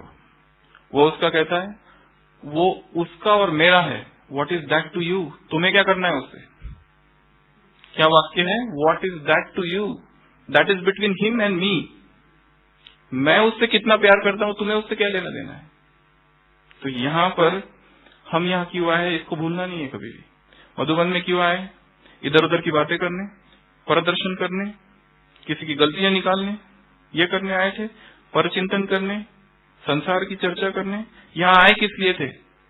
कितने कम दिन आए हैं, और उसमें भी अगर हम व्यर्थ की बातें करेंगे तो हमारा जो आने का मकसद ही नाकाम हो रहा है। हम आए थे यहाँ तपस्या करने। एक यहाँ तक ले लो कि ब्राह्मण हम बने ही किस लिए थे? हम आए थे तपस्या करने, हम आए थे श्रेष्ठ अनुभव करके यहाँ से जाने। कितनी बड़ी यात्रा करके यहाँ पर आए हैं, फ्लाइट और फिर ट्रेन, तो कहीं कुछ, तो कभी बस, कभी गाड़ी, ये सब करके यहाँ किस लिए आए? श्रेष्ठ अनुभव करने के लिए। वही नहीं किया तो क्या फायदा? तो अपने आप को योग युक्त रखना, अव्यक्त रखना, व्यर्थ में न जाए बुद्धि। हमारी बुद्धि निरंतर ज्ञान का ही चिंतन करते रहे। बाकी जैसे वहां कहा ना, what is that to you, तुमको उससे क्या लेना देना है? जो हमारे काम की चीज है बस वही, और हमारे काम की चीज है केवल मुरली और तपस्या। मधुबन में ये 2 ही लक्ष्य है और कोई लक्ष्य नहीं है। सेवा भी कर रहे हो, वो भी किस लिए? श्रेष्ठ स्थिति के लिए, दुआओं के लिए। ये बात याद रखना। और किसी का कोई प्रश्न होगा तो वो पूछ सकते हैं। थोड़ा सा तो समय नहीं है उसके लिए। फिर भी बचपन से मुझे भगवान की खोज थी, और वैसे तो बहुत विस्तार है, इतना समय नहीं है, पर जब मैं 12th स्टैंडर्ड की एग्जाम दिया उसके बाद में मेडिकल की पढ़ाई की एक अपने आप में एक इंस्टीट्यूशन है, सेवाग्राम इंस्टीट्यूशन। तो उनकी अगर आप एग्जाम देते हो तो वहां पर एमबीबीएस के लिए एडमिशन मिलती है। तो उनके 3 सब्जेक्ट तो रहते ही है, फिजिक्स, केमिस्ट्री, बायोलॉजी। साथ में एक चौथा भी सब्जेक्ट था जिसका नाम था गांधीयन थॉट्स, क्योंकि वो सेवाग्राम महात्मा गांधी जी का स्थान है। तो वो जो ऑटोनॉमस बॉडी थी, तो हमारे पिताजी हमारे लिए वो किताबें लेके आए। तो उसमें एक सब्जेक्ट था गांधीयन थॉट, जिसमें महात्मा गांधी का जो लाइफ है वो स्टडी करनी होती है। तो मैं कहूंगा कि वहां से चालू हुआ। जैसे ही वो किताब हमने पढ़नी चालू की, धीरे धीरे धीरे धीरे धीरे लगा कि जैसे इसमें जो बातें हो रही है ये हमारे जीवन में है। और उसका जो एक चैप्टर था ब्रह्मचर्य 1, ब्रह्मचर्य 2, 2 पार्ट है उसके। वो पढ़ने के बाद वो किताब पढ़ते पढ़ते ही जैसे कि मुझे याद है 6 मास तक तो संपूर्ण एक मौन की अवस्था आ गई, संपूर्ण मौन। और फिर उसके बाद में हमारा रिजल्ट आया 12th स्टैंडर्ड का, और उसमें अच्छे मार्क्स थे, 98% इसमें, और मैथमेटिक्स ग्रुप में 95%। तो मेडिकल में एडमिशन हो गई, एमबीबीएस में एक दूसरी जगह। तो मुझे याद है कि वो पूरा जो एमबीबीएस था 4.5 साल में खोज में था, भगवान की खोज में। और उसी दरमियान हमारी जो बड़ी बहन थी, 1 साल बड़ी, वो भी एमबीबीएस कर रही थी दूसरी जगह, वो ज्ञान में आ गई। तो हम तो इधर भगवान को खोज रहे थे, और वो ज्ञान में ऐसी आई कि उसने कोई शास्त्र नहीं पढ़ा, कुछ नहीं किया, सीधा सेंटर में एक दिन अचानक किसी कारण से चली गई। उसको लगा बस ये मेरा है, और वो तब से ज्ञान में चल पड़ी। पर उसका भी हमारे घर में काफी विरोध हुआ। तो जब भी मैं घर आता था छुट्टियों में, वो हमारी बहन हमको ये बताती थी कि मैं तब बहुत भक्ति करता था। तो वो कहती थी तुम्हारी भक्ति कुछ काम की नहीं है, हमको जो पाना था पा लिया। तो मुझे आश्चर्य होता था, इसने ना भक्ति की ना कुछ किया, और पाना था तो पा लिया। इस तरह के गीत वो गाती थी। तो फिर मैं भी बहुत कुछ पढ़ते रहता था, और मुझे बड़ी दया आती थी उस पर कि बेचारी देखो, इसके हृदय में भी भक्ति जाग जाए। तो मैं प्रार्थना करता था कि हे प्रभु इसको भक्ति दो। वो प्रार्थना करती थी बाबा इसकी बुद्धि का ताला खोलो। इस तरह से हम दोनों का बहुत ये था, विरोध था। तो फिर MBBS भी पूरा हुआ, परंतु एक था मुझे सेवा का बहुत ज्यादा ये था भक्ति की वजह से, कि जो भी मरीज है जो भी है उसको परमात्मा समझ के, जैसे कहते हैं ना worship of man as God, कि जो सामने है उसको ही भगवान समझो। फिर मैं छुट्टी में आता था, मेरी बहन को कहता था देखो, वो कहती थी हम आत्मा भाई भाई समझते, मैं कहता था हम आत्मा भाई भाई नहीं, हम जो आत्मा है उसको ही परमात्मा समझते, अब बताओ कौन बड़ा है, तुम या हम। तो इस तरह से बहुत वाद विवाद इस तरह से थोड़ा थोड़ा होते रहता था। MBBS भी पूरा हुआ, फिर वो इंटर्नशिप होती है 1 साल, वो 1 साल मुझे याद है हम दिन रात जैसे पेशेंट्स की सेवा करते रहे। उसमें सीखना लक्ष्य नहीं था, सेवा लक्ष्य था, वो भी पूरा हुआ। उसके बाद फिर लोगों ने कहा तुम पोस्ट ग्रेजुएशन करो, हमको तो कोई इंटरेस्ट नहीं था उस पोस्ट ग्रेजुएशन में, क्योंकि जीवन का लक्ष्य खाली सेवा करना था। तो और ये जो 5 साढ़े 5 साल जो थे, इसमें कई सारे संस्थाओं में जाना, वहाँ का अध्ययन करना या भक्ति करना, क्योंकि खोज थी अंदर ही अंदर कौन है भगवान। और मुझे याद है एक बार मैं एक ही बार ब्रह्मा कुमारी सेंटर में भी गया था, एक 5 मिनट के लिए बैठा, क्योंकि हमारी बहन एक बार जबरदस्ती में हमारी सिस्टर को कहीं सत्संग में लेके गया, और वो तो चुपचाप आई, पर आते आते कहती 1 मिनट के लिए मुझे सेंटर जाना है। तो मैं तो अंदर नहीं जाता था, मैं बाहर रुकता था, वो अंदर जाती थी। एक ही बार अंदर गया सेंटर में, और एक महावाक्य चला कि भक्ति है रात और ज्ञान है दिन, बस उठ के वापस बाहर। फिर भी इनके प्रति बहुत मतलब ये था, क्योंकि पवित्रता थी, तो उसका तो बहुत ज्यादा आकर्षण था। वो भी पूरा हुआ। फिर उसके बाद में मुझे याद है कि जब MBBS भी पूरा, इंटर्नशिप भी पूरा, फिर हमारे भाई के पास गए जो मेरे से 2 साल छोटा था, वो भी डॉक्टर था। मेरी बहन भी डॉक्टर 1 साल बड़ी, मेरा भाई 2 साल बड़ा, वो नागपुर GMC में था। तो वहां पर उसके कमरे में हम पोस्ट ग्रेजुएशन की पढ़ाई करने के लिए गए। तो पढ़ाई करते करते करते करते फिर से वही भगवान की खोज फिर से चालू हो गई। तो हमने ये संस्था वो संस्था, ये सत्संग वो सत्संग, इधर जाना उधर जाना, कभी वो बौद्धिस्टिक टेम्पल, कभी मॉस्क, तो कभी सिख, कभी क्रिश्चियनिटी चर्च में। ऐसे मुझे ऐसी एक भी संस्था याद नहीं जहां पर मैं नहीं गया। इस संसार में जितनी संस्थाएं होंगी, ऑलमोस्ट मोर देन 90% सब जगह जाना और उनका फॉलो करना, केवल जाना नहीं, वो जो कह रहे हैं वो करना। मुझे याद है 3 मास तक मैं एक बार केवल चर्च में ही गया, केवल दिन रात, मतलब वो पूरा जिस तरह का क्रिश्चियन फिलॉसफी है उसका स्टडी, तो कभी देवी की भक्ति, तो कभी किसकी, तो कभी किसकी, जो भी नया मिलता था वो चालू। परंतु लक्ष्य ये नहीं था कि कोई बहुत बड़ा पंडित इस तरह बनना है, लक्ष्य था, खोज थी एक अंदर ही अंदर कि भगवान कौन है, भगवान क्या है, उसे कैसे पाया जाए, और उस तक पहुंचना है मुझे। फिर धीरे धीरे इस तरह के जो संकल्प थे ये इतने और गहरे होते गए और गहरे होते गए कि मुझे लगा कि अभी मैं इस संसार में नहीं रह सकता। भगवान को पाना है तो संसार को छोड़ना अनिवार्य है, बहुत जरूरी है। तो वहां पे इतनी सारी संस्थाएं थे, उसमें एक संस्था थी रामकृष्ण मिशन, आपने सुना होगा, रामकृष्ण मठ एंड मिशन। तो वहां पर मैं जाया करा, जाने लगा। फिर वहां की किताबें, फिर वहां के सारे उपनिषद, फिर वहां का वो लिटरेचर, वो एक एक करते करते करते करते 1-2 मास में पूरा खत्म हो गया पढ़कर। और वो पढ़ने के बाद फिर तो फाइनल हो गया, अभी मैं कंटिन्यू नहीं कर सकता मेडिकल की पढ़ाई, मुझे छोड़ना ही पड़ेगा। तो मैंने डिसाइड किया छोड़ना है, संन्यास। हमारे जैसे मेरा भाई तब फर्स्ट MBBS, सेकंड MBBS में था, उसके कमरे में मैं रहता, तो उसको पता ही नहीं है क्या हो रहा है मुझे, क्योंकि मैं भी मौन, ये मेरा दूसरा मौन था, वो पहला मौन और ये दूसरा मौन, लंबा समय जो चला। उसको एक दिन बताया कि मैं जा रहा हूँ, तो एकदम डर गया वो। उसने कहा एक बार घर पे बता दो कि तुम ये सब छोड़ के जा रहे हो।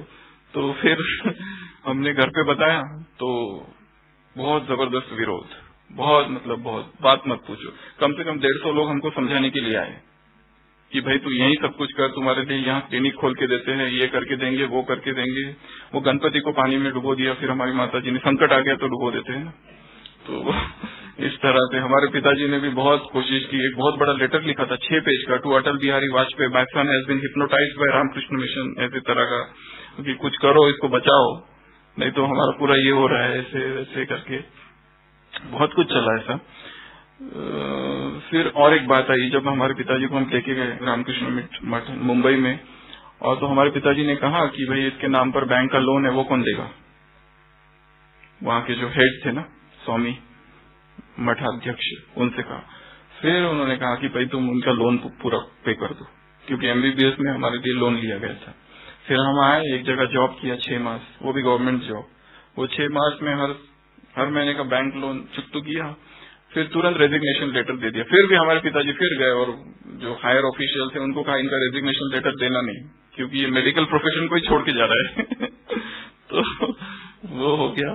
फिर उसके बाद में फिर हमने फाइनल कर लिया कि इधर ही जाना है। मुझे याद है एक बार मैं ब्रह्मा कुमारी सेंटर में गया था कि वहाँ एक बहन कोर्स करा रही थी, क्योंकि विवेकानंद पढ़ने के बाद में मुझे लगा दृष्टि जैसे ब्रॉड हो गई थी कि सारे धर्म भगवान तक जाते हैं, इसके लिए किसी का विरोध करने का क्या है, और late everyone worship his majesty. मुझे याद है मैं सेंटर पे जब गया पहली बार, एक बहन कोर्स करा रही थी, तो मैं भी बैठ गया। तो बहन को मैंने, वो चैप्टर चालू था गॉड इज लाइट, तो बहन उसको बता रही थी जिज्ञासु को कि भाई देखो बाइबल में भी लिखा है। तो मैंने कहा कहाँ लिखा है? तो उसने कहा बाइबल में लिखा है। मैं बोला कहाँ लिखा है? मार्क में लिखा है, मैथ्यू में लिखा है, ल्यूक में लिखा है, न्यू टेस्टामेंट में लिखा है, ओल्ड टेस्टामेंट में लिखा है, ड्यूटरनॉमी में लिखा है, कहाँ लिखा है? वो घबरा गई, तो बोली कल बताती हूँ बड़ी बहन को पूछ कर। तो मैंने कहा छोड़ो इसको, ये अच्छी संस्था है, ठीक है चल रहा है, पर मैं इसमें नहीं जा सकता, क्योंकि मुझे जाना है तो एकदम अंदर संपूर्ण समर्पण। और यहाँ देखता हूँ दूर से तो अंदर खाली बहनें हैं, भाई तो कोई दिखता नहीं है इसमें। तो इसके लिए मैंने सोचा चलो, मुझे याद है मैंने 50 इंस्टीट्यूशन की लिस्ट बनाई थी कि जहां मुझे जाना है। 50 institution, Chinmay mission, Ramakrishna mission, Mata Amritanandamayi, art of living, करके करके करके करके ऐसे 50 इंस्टीट्यूशन की, इसमें से कहाँ जाऊं। और फिर हमारे घर में तो वो चालू ही था। हमारी माता जी कहती थी कि मैं तो अभी बस तू अगर गया तो मैं इस कुएं में कूद जाऊंगी। मैंने कहा कूद जा। वैराग बहुत ज्यादा था, बहुत, मतलब हाईएस्ट लेवल ऑफ वैराग। और फिर ये सब जब चल रहा था, बहुत मुझे याद है, फिर मेरा मंत्र दीक्षा, मैं एक बार बेलूर मठ में भी गया था, और कितना कहाँ कॉमन बुगी में बैठकर ट्रेन में इधर घुमा उधर घुमा, इसके पास उसके पास, बहुत विस्तार है, अभी तो समय नहीं है इतना बताने का। पर लास्ट जो चीज है, फिर मेरा फाइनल हुआ कि मुझे इधर ही जाना है, रामकृष्ण मठ में। तो बाबा आ रहे थे 30 नवंबर 2003 में, 30 नवंबर 2003। तो ये 8 मास तक ये संघर्ष चालू था सारा, सब लोग रोकना और मैं और ही ज्यादा, मतलब वैराग बढ़ते जाना 8 मास। तो जाने का जब दिन था 20-25 तारीख थी नवंबर की, तो हमारी सिस्टर ने कहा वहां तो तुम जाओ, पर एक काम करो, बस एक बार माउंट आबू होते होते जाओ। जाना तो फाइनल है, संन्यास तो लेना ही है, परंतु जाते जाते माउंट आबू चले जाओ। मैंने कहा ठीक है।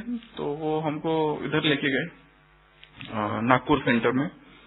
तो नागपुर सेंटर में हम जब गए तो वो उसने कहा ये मेरा भाई है, इसको जाना है। पार्टी निकलने वाली थी 26 तारीख को, बाबा आ रहे थे 30 तारीख को, 25 को निकलने वाली थी। तो उसने, बहन जी ने पूछा ये कौन से सेंटर पे जाता है? तो मेरी बहन ने पहले ही ट्रेनिंग दी थी, ऐसा ऐसा बोलना। मैंने कहा वो अमरावती सेंटर पे जाता हूँ। तो उसने अमरावती सेंटर पे फोन लगा, ये आता है क्या? उसने कहा ये भाई तो कभी नहीं आया, वो बहन आती है। तो मैंने कहा फिर वो नहीं, मैं जो जहाँ मेडिकल ऑफिसर था ना, छोटा गांव, वहां जाता था। तो उसने कहा वहां फोन नहीं है पर। तो उसने भी सोचा अभी क्या करे। तो वो हम बैठे दोनों, और वो बहन जी सीता दीदी नागपुर सेंटर, तो ये पुष्पा रानी दीदी। तो उन्होंने कहा ठीक है, पर हम जाएंगे कैसे, हमारा तो रिजर्वेशन हो गया। तो आप कैसे जाओगे? मैंने कहा मैं मन ही मन बोल रहा था, मैं तो पूरा भारत वैसा ही घुमाऊं, मुझे किसी रिजर्वेशन की आवश्यकता नहीं है। क्योंकि ये जो संघर्ष चालू था, उसमें भगवान को पाने की जो तीव्रता वो इतनी ज्यादा थी कि मुझे ऐसी अवस्था आ गई थी, अगर अभी भगवान नहीं मिला तो मैं समाप्त हो जाऊंगा। इतनी वो अंदर तीव्रता, इतनी हाईएस्ट लेवल तक पहुंच गई थी वो तीव्रता।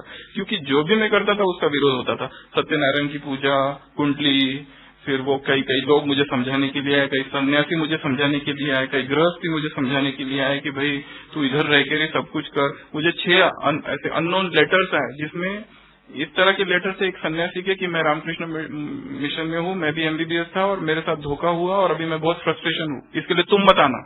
अब किसने वो लेटर लिखे पता नहीं, ऐसे 6 लेटर आए अलग अलग ड्यूरेशन में, लंबे। पर मेरा निश्चय इतना ज्यादा था कि मुझे तो छोड़ना ही है, I can not stay in this world. इतना वो वैराग, इतना तीव्र था, इतना तीव्र, यहाँ तक ये बाल बिल सब।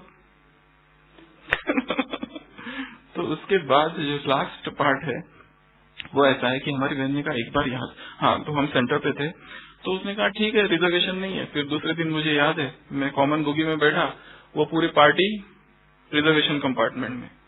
वो मुझे पता नहीं, मैं ना तो पार्टी को जानता हूँ ना किसी को जानता हूँ। और फिर हम निकले माउंट आबू के लिए, और अंदर ही अंदर सोच रहा था मैं, अभी मुझे भागवत भी पढ़ना बाकी है, अभी ब्रह्म सूत्र भी पढ़ना बाकी है, अभी वो उसका गीता का वो दूसरा एडिशन है वो पढ़ना बाकी है। सोचते सोचते मैं आ रहा था इधर।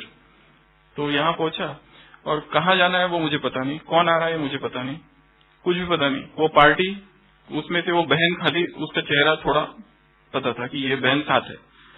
तो ऐसे करते करते हम पहुंचे शांतिवन, गेट नंबर 2। अंदर आए, मुझे ऐसा लगा कि इस स्थान को मैंने देखा है। फर्स्ट फीलिंग जो आई, ये स्थान मैं जानता हूँ, बस। फिर उसके बाद में, तब तक मेरी मंत्र दीक्षा हो गई थी। फिर मैं घूमने लगा, वो पार्टी में से मुझे कोई खबर नहीं, कहाँ जाना खबर नहीं, मैं इधर उधर भटक रहा हूँ, यहाँ से वहाँ से वहाँ। रात को सोया तो मुझे एक बहुत जैसे कि दिव्य जैसा, ये लक्ष्मी नारायण का जो चित्र है हमारा हिस्ट्री हॉल में, वो जैसे दिखा बहुत सुंदर तरीके से। फिर सुबह उठा, मंत्र जाप जो मेरा चालू था, हनुमान चालीसा, राम रक्षा, वो सारा भूल गया, कुछ भी याद नहीं आ रहा है। मैं कहा ये कुछ हिप्नोसिस तो नहीं हो रहा है इधर, ऐसे मुझे थोड़ा डाउट लगा। फिर भी कुछ जैसे सब भूलते गया। फिर घूम रहा हूँ, भटक रहा हूँ, घूम रहा हूँ, भटक रहा हूँ। 27 तारीख शाम को गीत बचा, शिव की याद रहेगी तब आंखों में समाया वो होगा। मुझे लगा ये गीत मैंने हजारों बार सुना है, ये कौन सा गीत है। और मैंने देखा सब लोग एकदम शांत अवस्था में खड़े हो गए, ट्रैफिक कंट्रोल था। मुझे क्या पता कौन सा ट्रैफिक कंट्रोल होता है, मैं तो देख रहा हूँ ये लोग क्यों ऐसे रुक गए। और मुझे ऐसा लगा कि ये गीत, ये कौन सा गीत है, मैंने इसको एक बार नहीं, 2 बार नहीं, कई बार सुना है, जबकि कभी नहीं सुना था। तो वो मतलब गीत चल रहा। फिर उसके बाद अनाउंसमेंट हुआ ना, बाबा का दिन था 30 नवंबर, कि भाई 3 बजे से गेट खुल जाएंगे। मुझे क्या पता, मैं गया 3 साढ़े 3 बजे और बैठा वहां पर 3 साढ़े 3 बजे से। तो तब से लेके तो रात को 11 बजे तक बैठा ही रहा।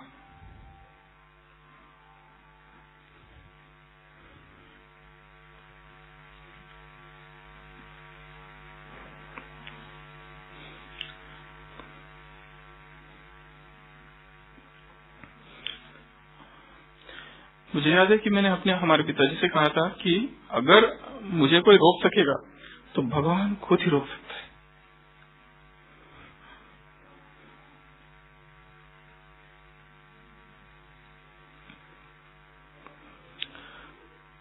तो मतलब मुझे रोकने की कोशिश नहीं करो। तो मैं बैठा रहा। अब हमारी बहन ने तो खाली इतना बताया था कि नहीं, ओके, हमारी बहन ने खाली इतना बताया था कि हिंदी में चलेगा जो चलेगा, मुरली।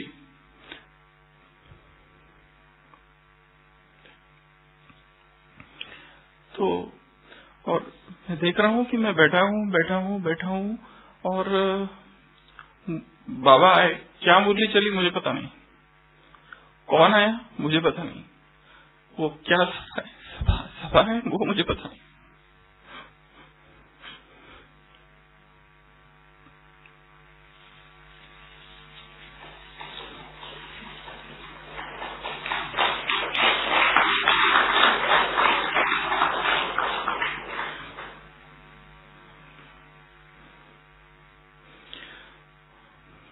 परंतु जो वाक्य मुझे सुनाई आ रहे थे, एक ही वाक्य सुनाई आया कि तुम जिसे ढूंढ रहे हो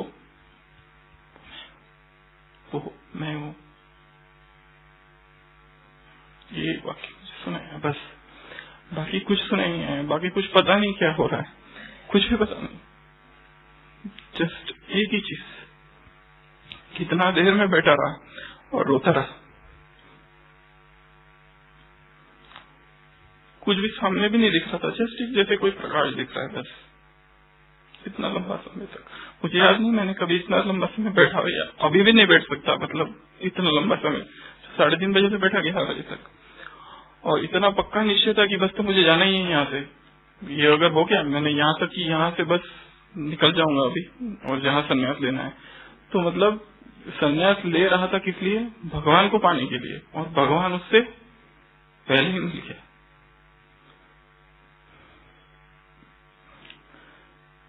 फिर दूसरे दिन जो पार्टी थी मैं तो किसी को जानता नहीं था उसमें, तो उन्होंने कहा कि आपको अभी ये सारी पार्टी को ले जाना है। नहीं, फिर मुझे घुमाने इधर लेके आए हॉस्पिटल में।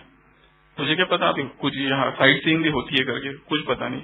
हॉस्पिटल के सामने खड़े रहे और कहा कि ये है हॉस्पिटल। वो देखकर मुझे याद आया कि मैं भी डॉक्टर हूँ।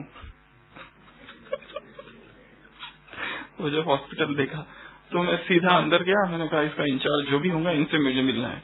मैं गया डॉक्टर प्रताप के कैबिन में। मैं कहा मुझे अभी इसी वक्त ज्वाइन करना है यहाँ पर। बोले तुम कौन हो? कौन से सेंटर से? कौन सा सेंटर? मेरा कोई सेंटर ही नहीं है। मेरा जन्म अव्यक्त बाप दादा की दृष्टि और बोल से हुआ है। जीवन की जो पहली मुरली हमने सुनी वो सीधा अव्यक्त बाप दादा से सुनी और वहीं जन्म हुआ और यहाँ है। और इन्होंने कहा, फिर सर ने कहा कोई लेटर वगैरह होगा तो देखो। मैंने कहा ठीक है देखता हूँ। फिर हम नीचे गए और पार्टी वापस गई। फिर हम घर गए। घर में बताया संन्यास कैंसिल। तो गणपति भी बाहर निकल गया पानी से। और फिर इतने खुश हो गए कि इतनी कोशिश की इसको रोकने को, ये रुका ही नहीं। अभी क्या हो गया इसको? वो पूछा भी नहीं पर उन्होंने, उनका तो अच्छा था, उन्होंने कहा एटलीस्ट डॉक्टर तो। फिर हमने कहा पर मैं संन्यास तो नहीं, परंतु मैं हॉस्पिटल जा रहा हूँ, ग्लोबल हॉस्पिटल। उन्होंने कहा ठीक है, एकदम भगवे वस्त्र से, ये डॉक्टर के वेश तो भी ठीक है। तो हमने कहा ठीक है। फिर वहां से 15 दिसंबर लगभग हम यहाँ आ गए, हॉस्पिटल इधर ज्वाइन किया। मुझे याद है कि जब मैं आया था मेरे पास कुछ भी नहीं था। मतलब यहाँ तक कि जब मैं ऊपर चढ़ रहा था तो एक भाई मुझे पूछ रहा था, मेरे पास मतलब एक ही बैग थी। वो बोले तुम रहोगे कहाँ? मैंने कहा रहूंगा, मुझे क्या पता कहाँ रहना है। एक ही तुम्हारे पास कपड़े एक बैग है जिसमें एक ही शर्ट है और एक पैंट है बस, वो भी कुर्ता पैजामा बस। जो पहले दिन ही जब बाबा से मिला, दूसरे दिन जो व्हाइट खरीदा, उस दिन जो व्हाइट पहना तो आज तक व्हाइट। वो जो कुछ पहन के आया था वो पता नहीं कहाँ चला गया। तो यहाँ आया हॉस्पिटल में, फिर ज्वाइन किया। तो फिर डॉक्टर प्रताप बोले आपके कपड़े सामान? मैंने बोला सामान कुछ है नहीं। फिर उन्होंने डॉक्टर कनक को बुलाया कि एक डॉक्टर आया, उसको कपड़े दो। कपड़े भी नहीं है उसके पास। तो फिर हम यहाँ लगभग 1.5-2 साल थे। यहाँ पर वो जो नशा था, इतना हायर लेवल का नशा था, बाप उसका कोई वर्णन नहीं है। बहुत मतलब बहुत ज्यादा। कोई हमको पूछता था कितने साल से ज्ञान में है, तो हम उसको पहली बार कहे 1 महीने से। फिर वो कहा अच्छा 1 महीने में यहाँ पहुंच गए? फिर मुझे डर लगा। मैंने कहा कि नहीं 6 महीने से। फिर किसी ने कहा 6 महीने में यहाँ पहुंच गए? मैंने कहा 1 साल से। तो मुझे डर लगता था यहाँ पर किसी से कुछ नहीं, बात नहीं करना, बस आओ तपस्या करो जाओ। मुझे याद है मैं पहुंच जाता था लगभग 1:30 या 1:45 बजे इधर कुटिया में, पीछे के रास्ते से पैदल। इतना वो नशा था कि कौन मिला। तो वो जो नशा था बहुत ज्यादा था। फिर सबने कहा कि यहाँ से आप पढ़ाई करके फिर आओ। फिर मैं यहाँ से फिर गया, 5 साल बाहर रहा, पोस्ट ग्रेजुएशन किया, सब कुछ किया। और फिर 10 अक्टूबर 2010 वो इस हॉस्पिटल में ज्वाइन किया और तब से लेके अब तक यहाँ हूँ। ओम शांति।